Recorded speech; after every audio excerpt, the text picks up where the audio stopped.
Di sebuah pesta, semuanya bermain aplikasi yang sedang tren bernama Countdown, yang katanya bisa sisa umur seseorang.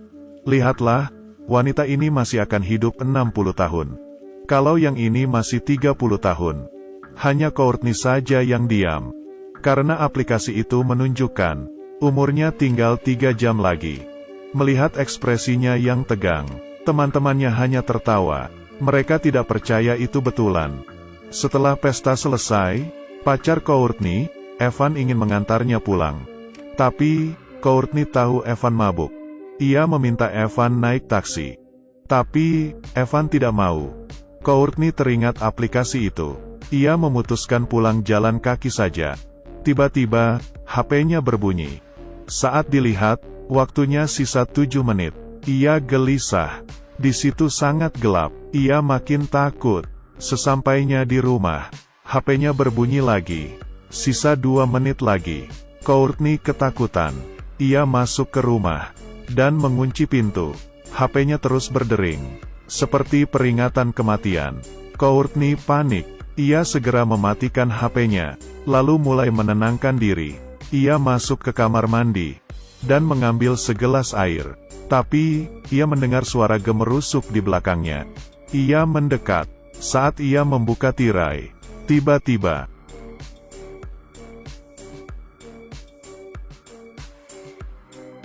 saat ia jatuh, waktunya menjadi 0. Hidup Courtney selesai. Di saat yang sama, pacarnya yang mabuk menabrak pohon. Batang pohon yang besar menembus mobil. Kursi itu harusnya diduduki Courtney.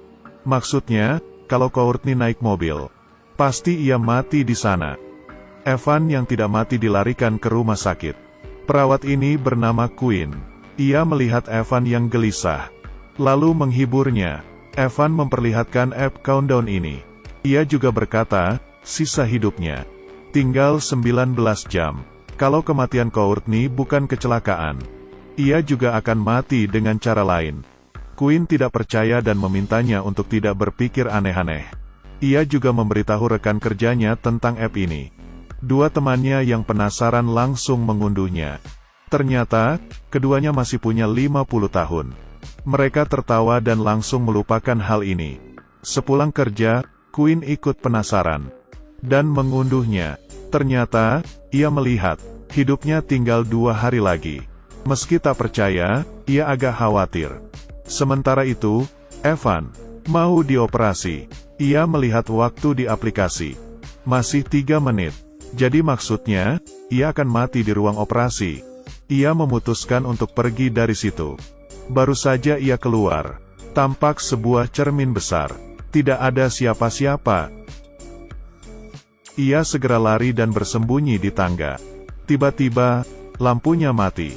Lalu, HP-nya berbunyi. Saat dilihat, masih 1 menit 29 detik. Saat itu, ia mendengar suara langkah kaki. Saat mendongak, ternyata Courtney yang sudah mati. Ia terkejut bukan main. Courtney mendekatinya. Lalu, saat waktu di aplikasi kembali jadi 0. Evan jatuh dari tangga dan mati.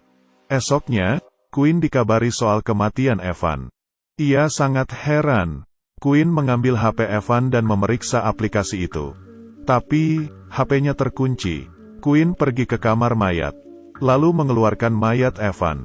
Quinn mengambil jempol Evan untuk membuka HP. Tapi, tidak bisa. Tak ada cara lain. Ia membuka kelopak mata Evan.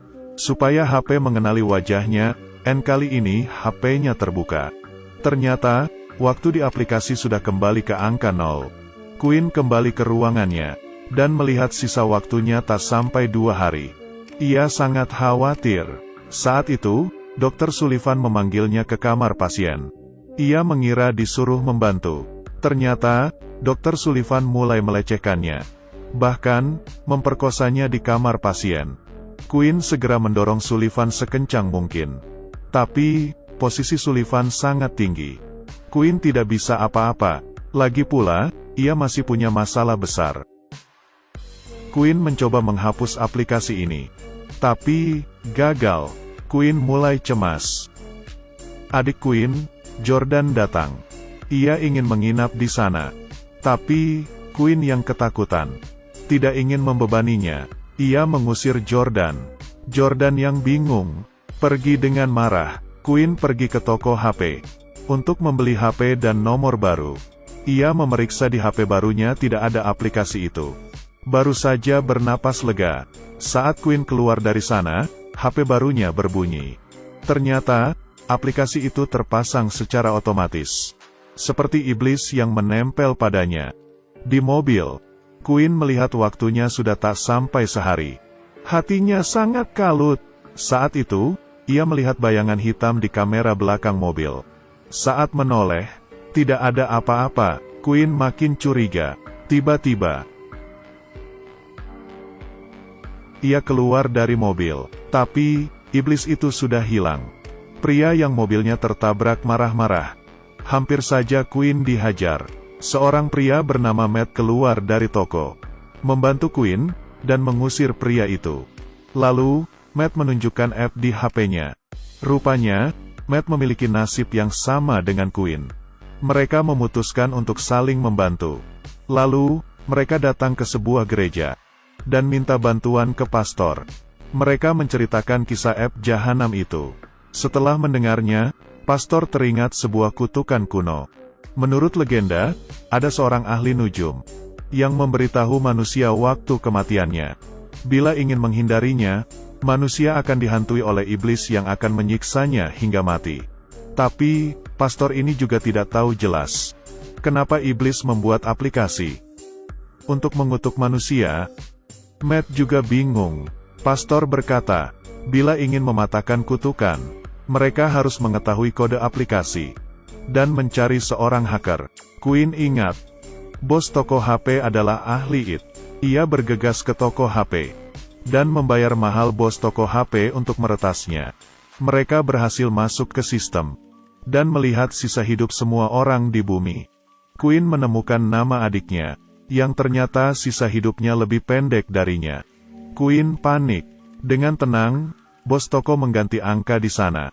Ia menambahkan 60 tahun untuk dirinya. Saat melihat HP, angkanya berubah. Lalu, ia menambahkan juga milik Quinn dan beberapa orang lainnya. Dengan begini, mereka dapat panjang umur. Quinn dan Matt akhirnya tenang. Hubungan mereka semakin dekat. Malamnya, saat Quinn tidur, ia merasa Matt sedang memeluknya. Tapi, Matt baru saja masuk.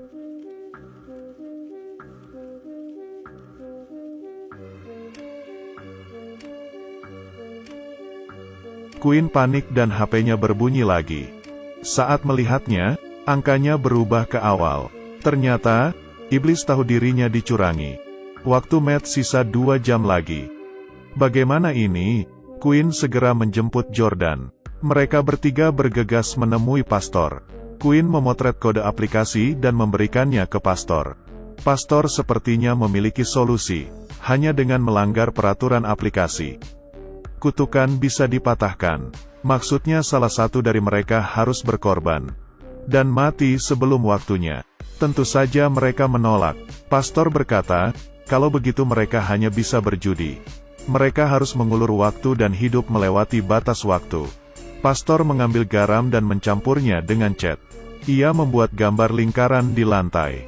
Menurut legenda, gambar ini bisa menangkal iblis. Mereka berdiri di lingkaran.